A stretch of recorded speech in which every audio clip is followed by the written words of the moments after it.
Boa noite.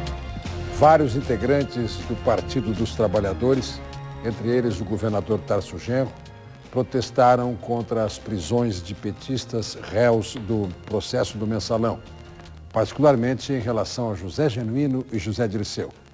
Alegam os que protestam que eles foram condenados sem provas, com apoio da grande mídia, que teria pressionado o Supremo Tribunal Federal. O ex-deputado Roberto Jefferson, delator do Mensalão, por sua vez, disse que aceita a pena e que vai encarar a prisão como um exílio político. Representantes de partidos como PP e PL não têm se manifestado em defesa de seus correligionários, deixando de lado os aspectos jurídicos e técnicos do Mensalão. Nós, aqui no Conversas Cruzadas, reunimos 4 parlamentares gaúchos do Estado e de Brasília para a leitura política de tudo o que está acontecendo. Como agirá o Congresso em relação aos mandatos dos deputados federais que estão presos? De que forma a prisão dos condenados repercutirá na eleição de 2014? Estas e outras implicações políticas fazem o nosso debate de hoje, que está começando. A Polícia Federal seguiu estritamente aquilo que foi determinado pelo Supremo Tribunal Federal. Ou seja, aquilo que constava do mandado foi efetivamente realizado com a busca do respeito à integridade daqueles que foram objeto desse mandado de prisão. Dali para frente, por óbvio, é uma questão do Supremo Tribunal Federal que vai definir as situações. No âmbito do Ministério da Justiça, nós seguimos fielmente aquilo que foi a determinação judicial. Prisão temporária no regime fechado, o senhor acredita que está dentro? Há uma manifestação contrária a esse período em que eles estão detidos até que se determine onde será a execução, onde será o cumprimento da pena para aqueles réus, por exemplo, em regime semiaberto. Como é que vocês avaliam isso? O correto é que cada preso siga o regime que a decisão judicial lhe determinou. Não vejo muito sentido, aliás, acho incorreto, que alguém que foi condenado ao regime semiaberto venha ter um regime mais gravoso que esse. Isso não é um bom procedimento legal. É absolutamente incorreto e, a meu ver, ilegal que alguém venha cumprir uma pena em situação mais danosa para si do que aquilo que foi determinado pela própria Justiça.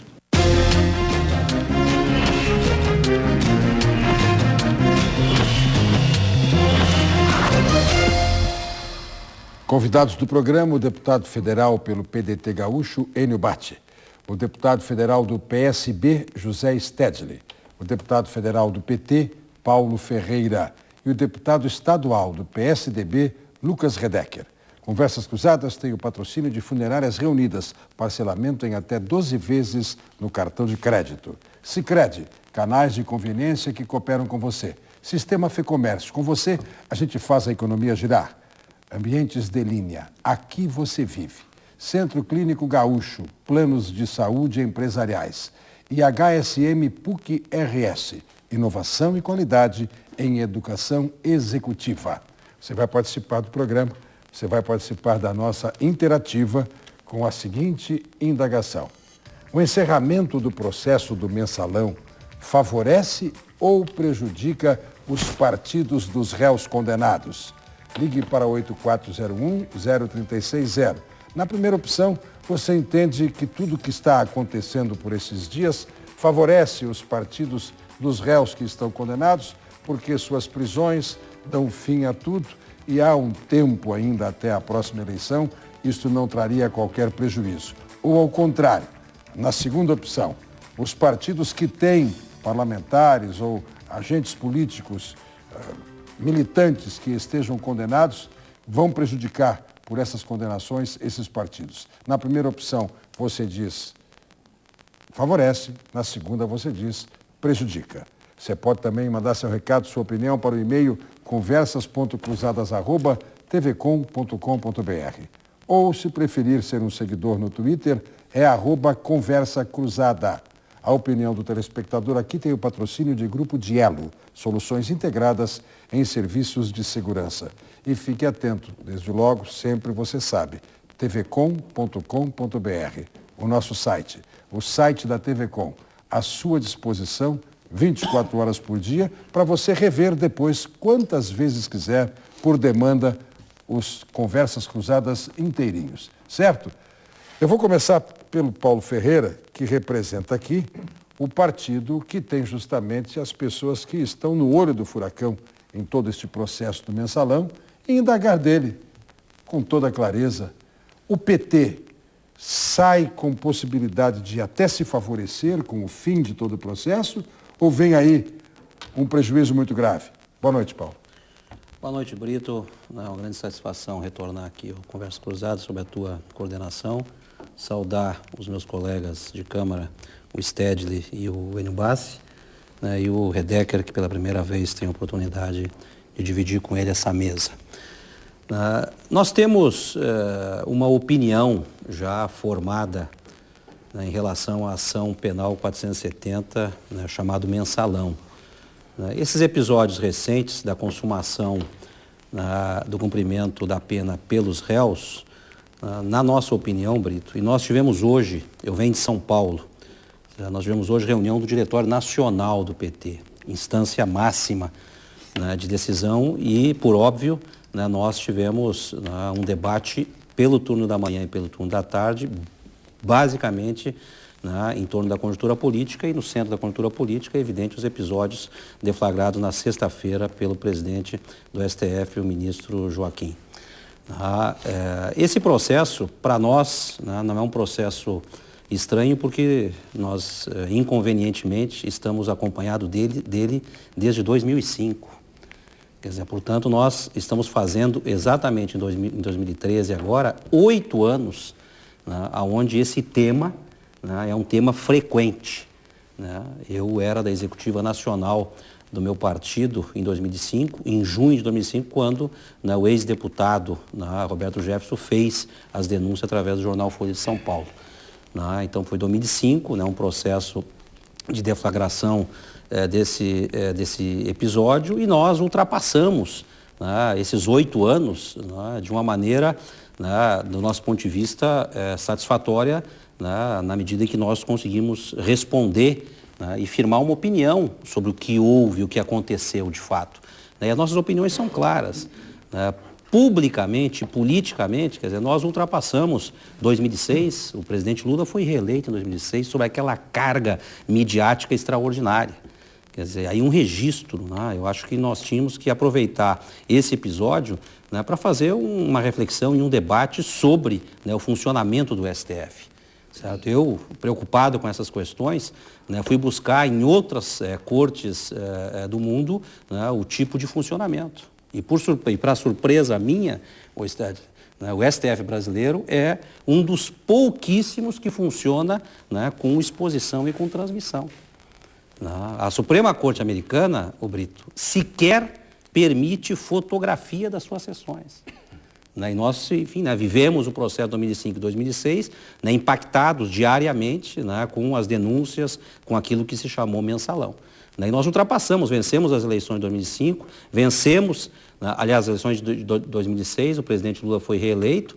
Esse assunto voltou, né, intensamente na eleição de 2008. Quer dizer, nós, enfim, tivemos, né, um resultado, né, satisfatório também.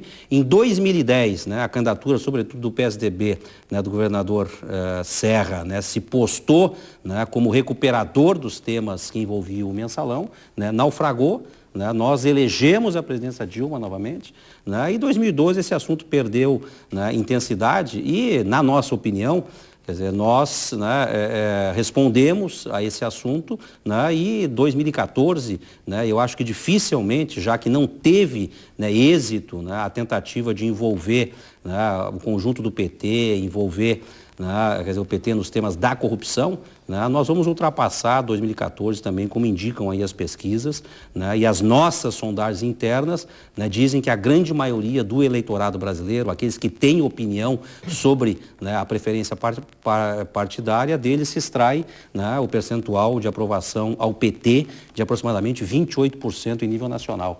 Que gostam do PT, né, que acham o PT próximo das ideias de igualdade, bom governo, né, transparência, combate à corrupção. Então, nós achamos que é um processo, né, doloroso nesse momento que os companheiros, né, passam, evidentemente, porque, né, foram julgados injustamente, foram condenados injustamente. Por isso que o Diretório Nacional hoje, né, Brito, eu aproveito aqui a oportunidade, né, para anunciar, né, a todos os simpatizantes filiados do PT, nós convocamos hoje, pela primeira vez, né, um ato público no Congresso Nacional, né, contrário às decisões do STF. Vai ser no dia 12 de dezembro, né, na abertura do nosso 5º Congresso Nacional, onde nós vamos, né, eu diria assim, com esse advérbio, apensamente, né, recuperar aquilo que nós temos dito ao longo desses 8 anos. Entendeu? Que foi um processo político, né, que condenou e tentou criminalizar o nosso partido, que tem o desfecho agora lamentável, entendeu? De culpabilização, né, dos companheiros que dedicaram a sua vida inteira para um Brasil melhor. Quer dizer, nós julgar o Genuíno, julgar o Zé Dirceu, né, sob o manto da corrupção, né, eu conheço o Genuíno, conheço o Zé Dirceu, vocês sabem disso.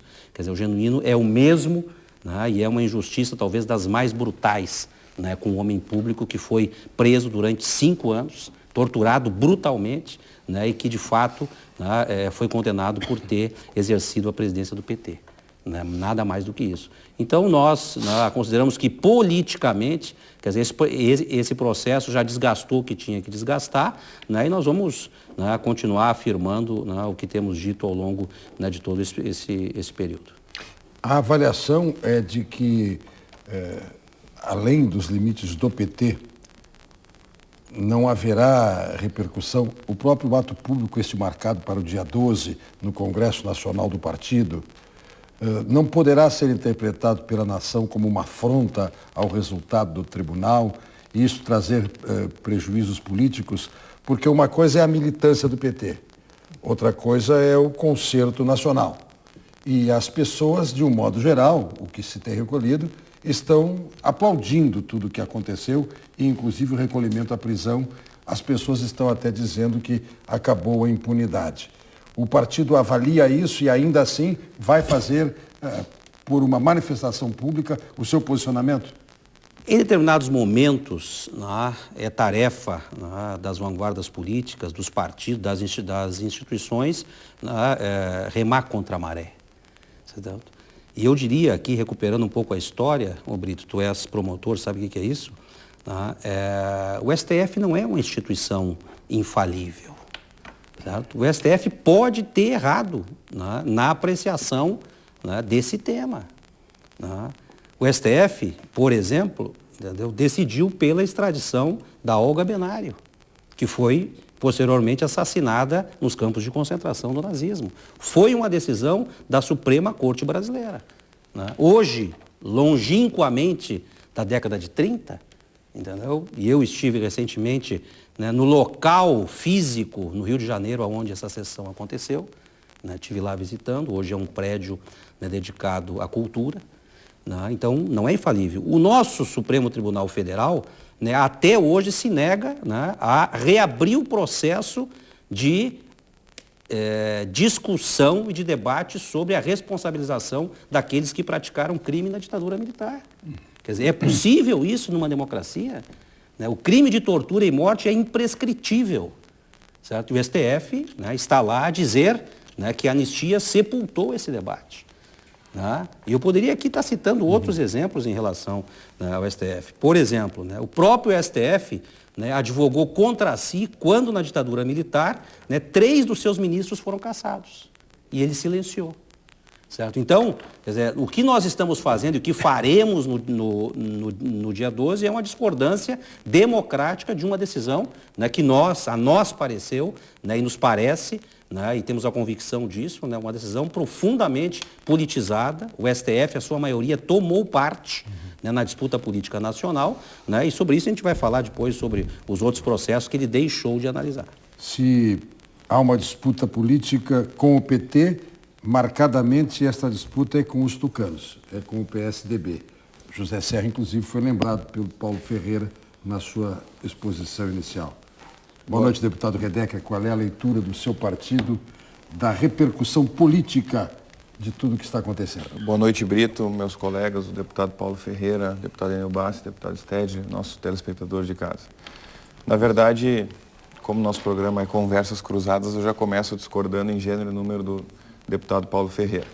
Primeiro, eu tenho certeza que a população brasileira ela começa a sentir um senso de justiça, que é isso que as pessoas estão esperando. E não vou falar apenas do mensalão. Eu falo o senso de justiça de poderosos, de políticos, de banqueiros, de irem para a cadeia quando cometem crimes e quando erram. E esse senso de justiça há muito tempo não acontece na visão das pessoas. Eu tenho certeza que parte das manifestações que nós tivemos há pouco tempo nas ruas foi em virtude das injustiças.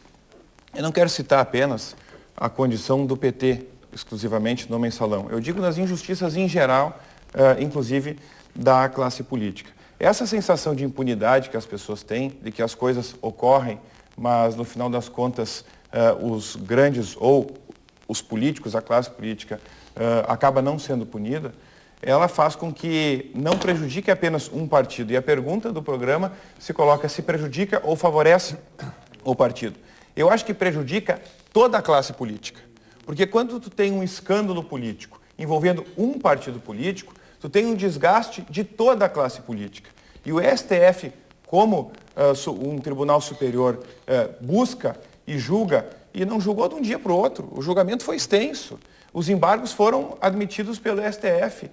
Se acompanhou pela mídia, porque hoje no Brasil se acompanha os grandes julgamentos e, acima de tudo, as grandes investigações, infelizmente, acabam acontecendo pela mídia. E deveriam acontecer por outros órgãos e não acontece. E agora, a condição de se avaliar é a condição de um tribunal e dos ministros avaliarem da maneira simples de não serem influenciados. E isso nós acompanhamos no julgamento do mensalão. Ora, a maior parte dos ministros que lá estão foram indicados pelos governos do PT, ou não foram? Pelo Lula e pela Dilma. Agora, na minha visão, a linha do PT, favorecendo e elogiando o STF, aconteceria apenas se fossem absolvidos os réus do mensalão. Aí sim, eles colocariam, não, o STF está correto.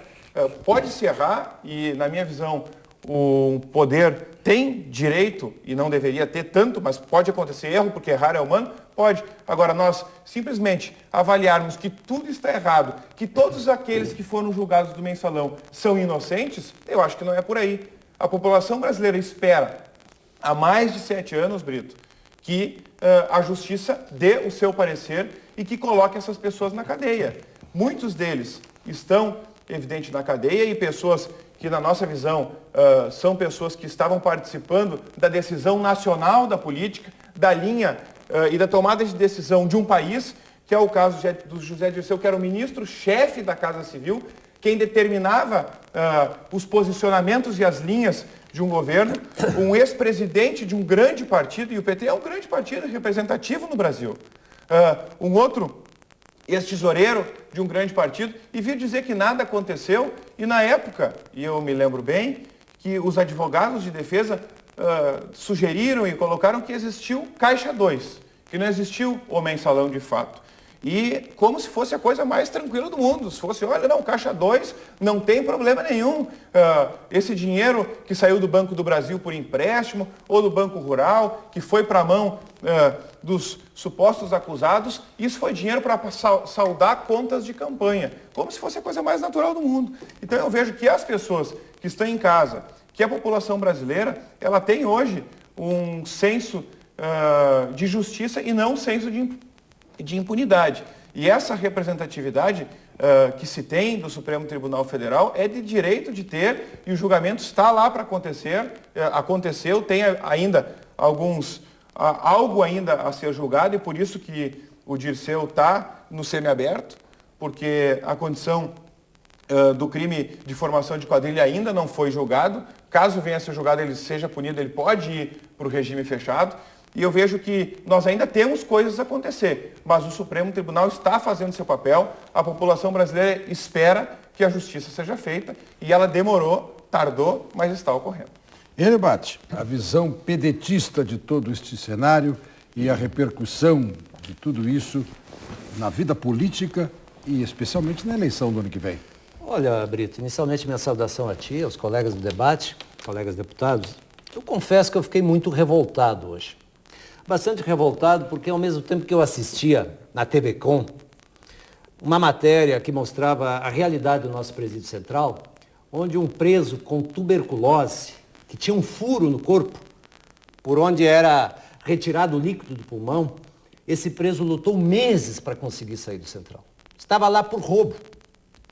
Um roubo sem maior gravidade, comum a tantos outros presos que estão. E aí eu assisto o ministro da Justiça dizendo de que os condenados, Dirceu, Genuíno e outros, estavam cumprindo uma prisão temporária em regime fechado, estavam cumprindo dias a mais num regime mais rigoroso. Parece que ele não conhece a realidade do nosso sistema prisional. O sistema prisional brasileiro, e aqui em Porto Alegre, no Central, é a mesmíssima coisa. Ele tem que ter isonomia, Brito. Então, o que aconteceu é que realmente eles ainda não estavam cumprindo a sua pena. Começaram a cumprir a sua pena agora, quando a carta de sentença chegou. Eu vou dar um exemplo para que o telespectador entenda. Se hoje um condenado de Soledade for preso em Lajeado, 100 quilômetros de distância, ele não é conduzido à Soledade. Ele é conduzido a um centro de triagem, a SUSEP faz esse trabalho que leva dias, até ele ir à comarca de origem e lá sim, através da carta de sentença, ele começar a cumprir a sua pena num regime semiaberto. Agora o senhor está em Brasília. Em outros tempos seria talvez advogado procurado por esse preço. Em Lajeado, especialmente? Lajeado, especialmente. Então, eu fiquei um pouco revoltado porque acho que a população foi induzida a um erro ao imaginar, e aí vem aquela sensação da vitimização, de que os acusados, por estarem lá na Papuda, numa área da Polícia Federal, estariam fechados, num regime fechado, quando foram condenados ao semiaberto. Ora, a isonomia já não ocorreu até no transporte, Brito, porque por São Paulo, Brasília são 1.000 quilômetros. Belo Horizonte, Brasília são 1.000 quilômetros. Eles foram conduzidos num jatinho. Aqui, diariamente, presos são conduzidos de Uruguaiana a Porto Alegre, que é quase a mesma distância, 650 quilômetros. São Paulo, Brasília, 1.000 quilômetros. Não é com jatinho, não. É dentro de uma viatura, num camburão, junto com outros presos, algemados. E aí eles foram conduzidos num avião com ar-condicionado e tudo mais. Deveriam ter sido conduzidos por isonomia também numa viatura, que fosse até Brasília, como todos os demais presos. Assim, eu rechaço de imediato essa tese de que eles foram perseguidos ou que tiveram um dia ou uma hora de cumprimento de uma pena além do regime semiaberto. Estavam lá aguardando a carta de sentença, aguardando o início do cumprimento da pena, que começou exatamente hoje à tarde. Por outro lado, eu pergunto agora ao telespectador, o meu colega Paulo Teixeira? Ferreira. Paulo Ferreira. Acertou na rima. É outro colega. É outro colega. Mas ambos têm um brio muito grande na defesa do PT. E eu quero cumprimentá-los por isso. Eu acho que é uma tarefa árdua, difícil, hercúlea, porque imaginem se esses réus foram injustiçados. Os melhores advogados atuaram na defesa desses réus.